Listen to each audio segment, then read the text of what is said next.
E os principais padrões são esses aqui. Então, o padrão original, que foi lançado em 99, esse foi o único padrão aí que ainda tinha possibilidade de transmissão em infravermelho, né? E é um padrão aqui que tem uma taxa de transferência baixa, né, até 2 megabits por segundo. E na sua camada física, ele usa dois procedimentos aqui de espalhamento espectral. O primeiro, chamado de FHSS, que é o Frequency Hope Spread Spectrum, e o DSSS, que é o Direct Sequence Spread Spectrum. De maneira bem sintetizada, né, hoje o FHSS ele é pouquíssimo utilizado, tá? Ele é mais teórico, porque no padrão original a largura de banda, né, utilizada era algo em torno aí de 2 MHz, tá? A largura de banda, né, de aproximadamente 2 MHz, tá ok? Então, diferente de hoje, né? Hoje você tem uma largura de banda bem maior, né? Você tem uma largura de banda, por exemplo, aqui nos demais padrões de 20 a 40 MHz.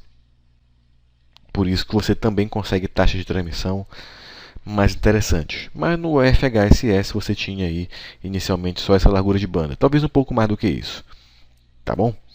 E só que como você tinha uma largura de banda menor, você tinha um procedimento que era mudar dinamicamente o posicionamento desta largura de banda. Então, no momento 1, você está usando essa largura de banda dessa faixa do espectro. No momento 2, você mudou. No momento 3, você mudou de novo. Tá? De maneira bem sintetizada, é isso que acontece. Para a prova, não é relevante para a gente. Apenas que você saiba essas duas siglas. Tá? E depois nós temos também o Direct Sequence Spread Spectrum, também usado no padrão B. Tá? Esse aqui já usando, né, a largura de banda máxima de 20 MHz. Ok? Padrão B, 802.11b, atuando com uma taxa de transmissão de até 11 megabits por segundo, utilizando também a técnica de espalhamento espectral na camada física de DSSS. E para você chegar aos 11 megabits por segundo, existe até uma técnica, né? Não é a mesma coisa, só que um adentro, chamado DSSS-HR. Então, para você atingir os 11 megabits por segundo, você usa o DSSS-HR, HR de High Rate. É que para a época realmente, né?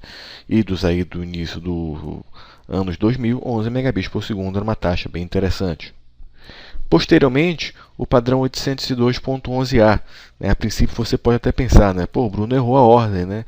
Na verdade, começa com A. Não, não exatamente, pessoal.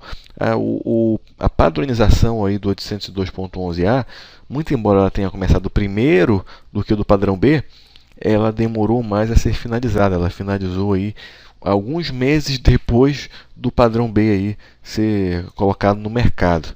Então é por isso que eu botei nessa ordem, tá? E esse padrão A foi o primeiro aí, né, a atuar numa taxa de transmissão de 54 megabits por segundo. Né? Qual foi o responsável, o principal responsável por isso em âmbito físico? Foi a técnica aqui de multiplexação, também usada para TV digital, tá? Aqui no Brasil, o FDM, tá? Orthogonal Frequency Division Multiplexing, atuando aqui no range de 5 GHz. Tá ok? E este padrão aí não foi tão popular, né, por alguns motivos. O primeiro é que o ato de você atuar na faixa de 5 GHz, muito embora você evite interferências, né, você não tem tantos dispositivos, né, nessa faixa de frequência, o alcance do sinal é menor. Por quê? Pensando um pouco em radiopropagação, quanto maior a frequência,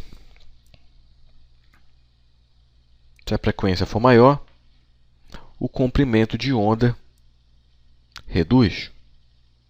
Se o comprimento de onda reduz, a facilidade para você aí, ultrapassar obstáculos fica mais complicada. Tá? Então, para você ter o mesmo desempenho em termos aí de propagação do sinal na faixa de 5 GHz, eu teria que aumentar significativamente a minha potência do sinal. E isso, né, no início aí dos anos 2000 era um problema para os notebooks, por exemplo.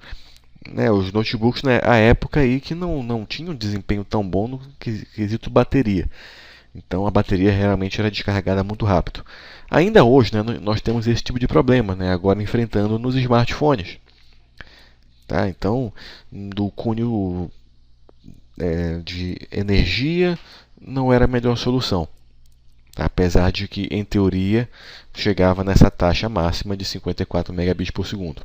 Reforçando, teoria, na prática, varia um pouco de equipamento para equipamento. Mas muito dificilmente você vai encontrar um equipamento que atue na sua taxa máxima de transmissão. Tá? Então, análogo ao padrão 802.11a, nós temos o padrão 802.11g, também com as mesmas características, né, do padrão A, com exceção aqui da sua faixa de frequência, atuando na faixa de 2.4 GHz. Tá, ok? Então, esse foi um padrão que foi popular durante muito tempo. Hoje não é tão popular assim, está deixando, né, de ser popular para o advento aí do padrão N, né, e também aí num futuro não tão distante para o padrão I3E 802.11ac, que hoje aí está chegando numa taxa de transferência aí de aproximadamente 1.8 gigabits por segundo. Tá? Enfim, fechando aqui com o padrão 802.11n, com a taxa máxima teórica de 600 megabits por segundo por diversos fatores. Tá? Número de rádios, diversidade espacial, tá? Técnicas de modulação aprimoradas, e isso eu vou mostrar mais na frente, até como bônus para vocês aí. Muita gente tem dúvida, né, para saber como é que o padrão N consegue chegar a uma taxa tão alta e também, consequentemente, como o padrão AC consegue chegar nessas taxas aí bem interessantes. Enfim, mais uma questão. As redes sem fio wireless padrão I3E 802.11 a BGN são compatíveis, pois operam nas mesmas faixas de frequência. Bem, pessoal, acabamos de ver, né? A questão está nitidamente errada. O importante é nós sabermos que os padrões aí são retrocompatíveis. Entretanto, o padrão A, como ele atua única e exclusivamente na faixa aqui de 5 GHz, ele não é retrocompatível com os demais. Mas o padrão N é retrocompatível com G, que é retrocompatível com B.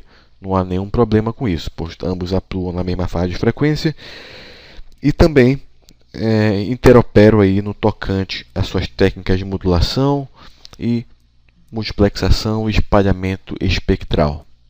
Ok? Então, questão aí naturalmente errada. Mais uma questão.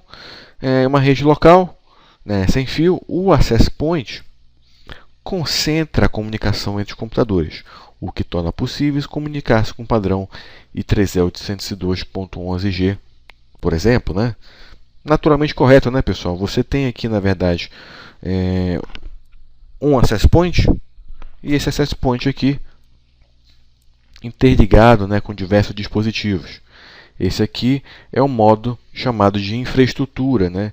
E esta infraestrutura aqui chamada de BSS, né? Basic Service Set. Então, questão aí didática, questão correta.